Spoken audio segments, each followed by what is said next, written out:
دانشگاه داره شروع میشه و تو هم بلد نیستی با چشمت که پف داره یه خط چشم خوشگل بکشی. مشکلی نداره که من اینجا تا بهت یاد بدم با وجود پف چشمت یه خط چشم بکشی که خیلی زیبا پشت چشمت مشخص باشه و تا آخر کلاست هم نریزه. پس با من چشمم رو بزرگ کردم که بهتر بتونی ببینی. خیلی‌ها میگن که چشمتون رو باز نگه دارین و همینطوری خط رو بکشین در امتداد چشم. ولی خب این باعث میشه بعد از اینکه یه مدت عرق کردین خط چشمتون بریزه و چهره جالبی نداشته باشه. خط چشمتون رو برمی‌دارید، این گوشه چشمتون رو یکم ادامه میدید به سمت پایین.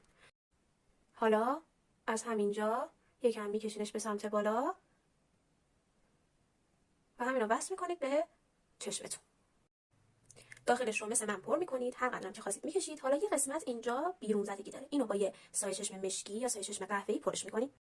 اون انتهای خط چشمتون که بیرون زده بود رو با یه سایه مشکی پر میکنید و حالا سایه مشکی یا قهوه‌ای به سلیقه خودتون و به اون انتها میچسبونیدش.